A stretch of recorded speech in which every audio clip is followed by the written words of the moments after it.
Hello, friends. My name is Doug Ballinger. I'm Logan's dad, and this is another episode of Logan's Voice. I've spent a lot of time imagining your face.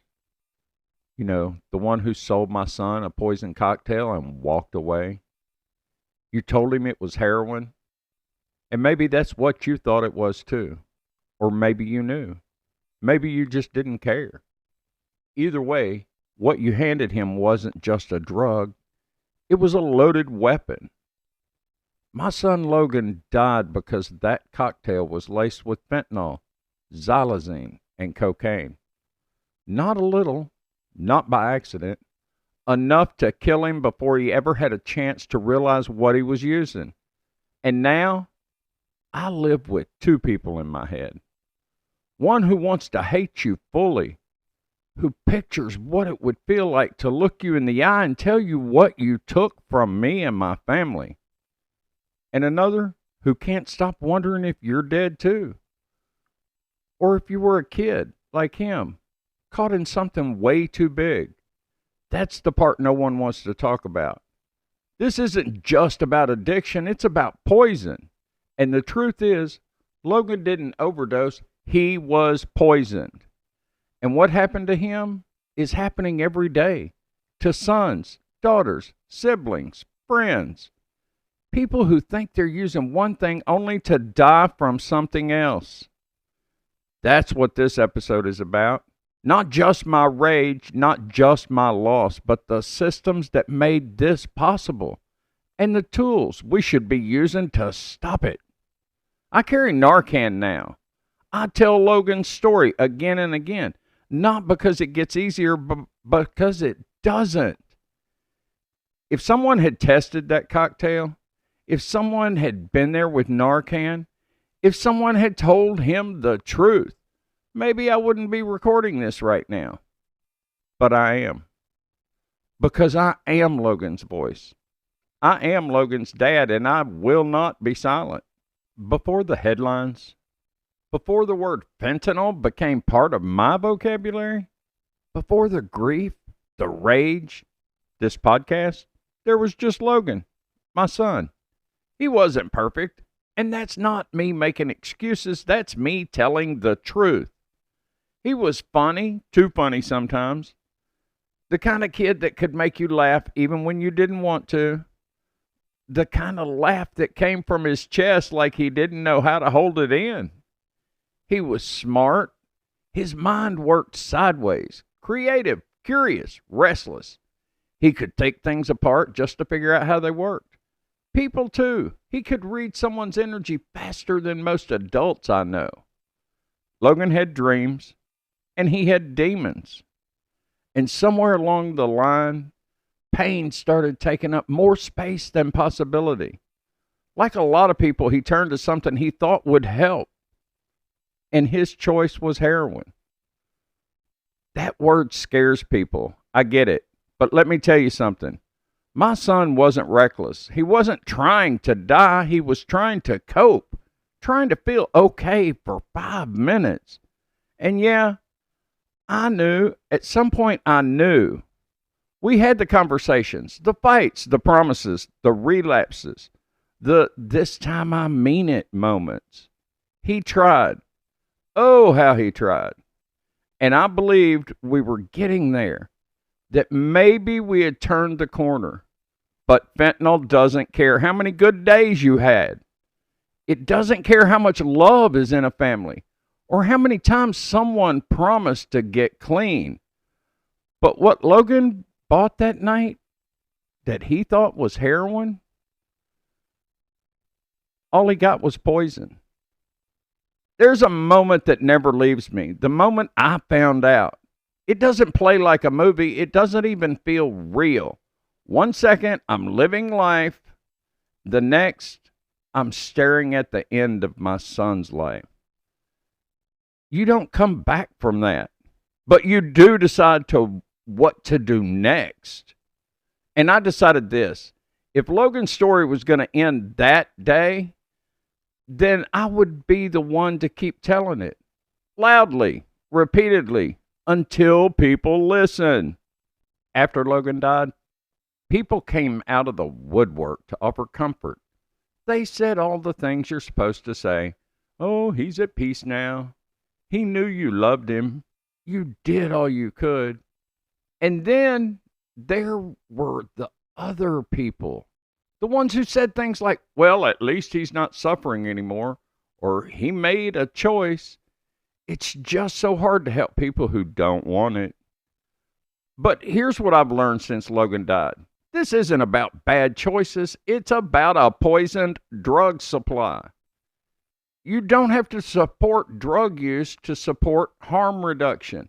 You just have to care whether people live long enough to get another chance.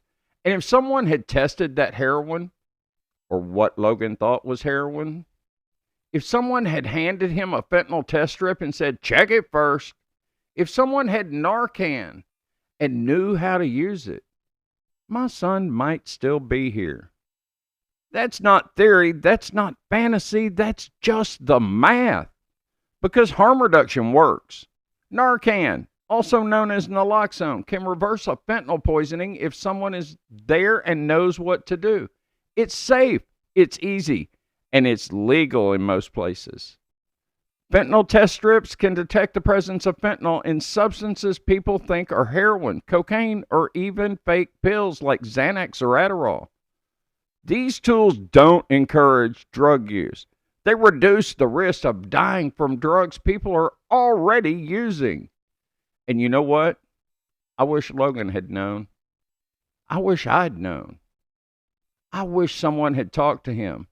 Not like an addict, not like a lost cause, but like a human being who mattered. I carry Narcan now, always. Not because I expect to use it, but because one day I might have to use it. And if I can save one person, just one, from what happened to my son, then maybe this story can be more than an ending. Maybe it can be a warning. Maybe it can be the beginning for someone else.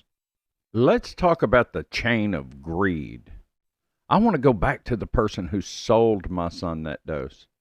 Not because I want revenge, and not because I think they're the only one responsible, but because they were a link in a chain that starts with greed, and that chain is killing a generation. The fentanyl wasn't placed in that dose by accident. The xylazine wasn't there by accident. It didn't accidentally end up in a bag of heroin. It was cut in, added, diluted, strengthened, changed by someone for profit. Let me ask this. At what point does that chain know exactly how much poison they're passing along? How many hands does it pass through before someone says, yeah, that's enough to kill someone. Perfect, let's move it. Where in the chain does someone decide to double the potency, cut it with whatever they can find, and call it a product? It's not just about addiction anymore. It's a war. And the battlefield is our kids. And I'm tired of watching lawmakers whisper about it while more families bury their children. I'm tired of the people who look the other way because they think those kids were just asking for it. And I'm tired of the ones who say, well, they were using drugs. What did you expect? I expected my son to survive long enough to get help. I expected that if someone was standing next to him when he overdosed, they'd call 911. Let's talk about that too. Because in most states, we have Good Samaritan laws. That means if someone is overdosing, even if you're using too, you can call for help and you won't be prosecuted. You won't go to jail just for being there. You won't get charged for possession. But you might save a life. So if you're someone who uses, or someone who deals, or someone who just happens to be there, make that call. Don't run, don't hide, and don't wait. Because my son didn't need to die, and the person with him that night didn't need to be silent. Silence kills. Greed kills. This isn't a health crisis. This is a human rights crisis wrapped in capitalism. And the longer we pretend it's about bad decisions, the longer that chain gets, and the more people it pulls under. There's one more thing I need to say before we finish. And I'm saying it because I know there are people out there still thinking it. Well, he was using heroin. What did he expect? I know that thought. I've seen it written in comment sections. I've heard it whispered behind my back at services. I felt it in the silence when people ask how Logan died and then suddenly go quiet. Like his life was worthless because of how it ended. I refuse to let his death define him. So let me say this with zero hesitation and zero apology. My son did not deserve to die. Not like that. Not in silence. Not with poison in his veins that he didn't even know was there. He wasn't disposable, and he wasn't one of those kids. He was loved, he was human, and he was my son. And if your first instinct is to judge him for using instead of mourning him for dying, then maybe it's time to ask yourself what kind of world you think we live in. Because if we keep pretending that people don't use drugs or asking for it, if we keep blaming the dead, then this war will never end, and more parents will sit where I'm sitting now. The truth is ugly, and it matters. My son made mistakes, but the system made poison, and one of those things killed him.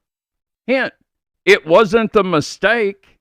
If this episode left you uncomfortable, good. I'm not here to sugarcoat things, and that means you heard me. That means you felt even a fraction of what it's like to live without someone who should still be here. Now, do something with that knowledge. Warn your loved ones. Talk to your kids, your friends, your family about fentanyl, about street drugs, about the fact that one bad batch can kill them before help ever arrives. Don't wait for the perfect moment. Don't wait until you lose someone to start caring. Carry Narcan now. Keep it in your car, in your bag, in your desk at work, in your glove box. You don't need to be in that world to save someone's life. You just need to be there. Create safe space in your home, in your school, in your friend group.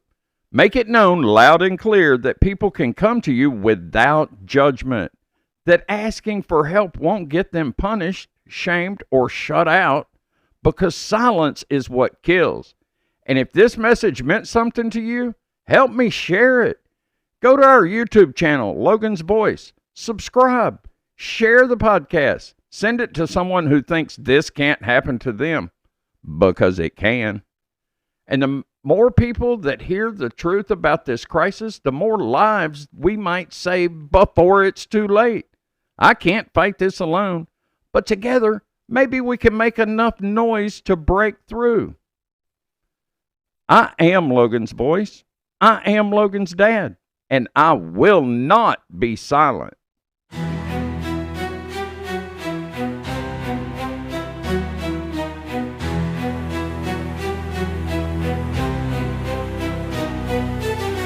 Beneath the surface, shadows play.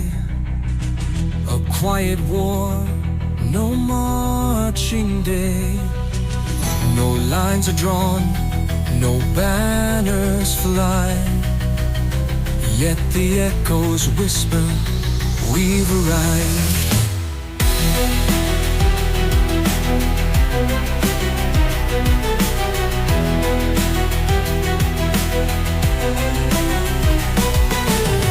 Through screens and wires, battles roar. Invisible fronts, an unseen war. We count the costs, but never see the tides that rise beneath our feet. Are we in World War III? Or is it just a tragedy? No bombs to break the sky in two, but silence cuts its way right through. Are we blind, or do we see the quiet end of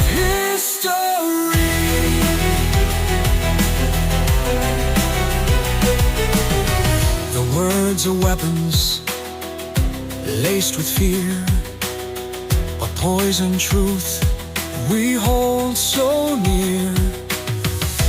Borders blur, the world's on fire, yet still we dance on the same wire. The battles rage in shadowed halls, no cannon fire, but empires fall. The war is here, it's loud, it's clear, but wrapped in whispers none don't hear. Are we in World War III, or is it just a tragedy? No bombs to break the sky in two, but silence cuts its way right through. Are we blind, or do we see the quiet end of history?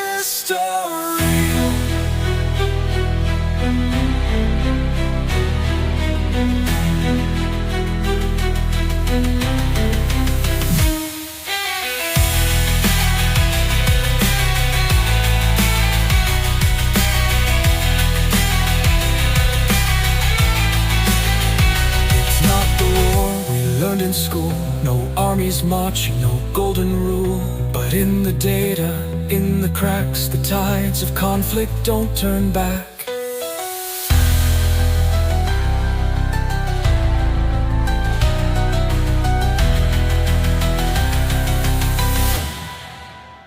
Are we in World War III, or is it just a tragedy? No bombs to break the sky in two, but silence cuts its way right through. Are we blind, or do we see the quiet end of history? Sirens wail, no cities fall, just echoes bouncing off the walls. We close our eyes, but can't deny this endless war we're living by.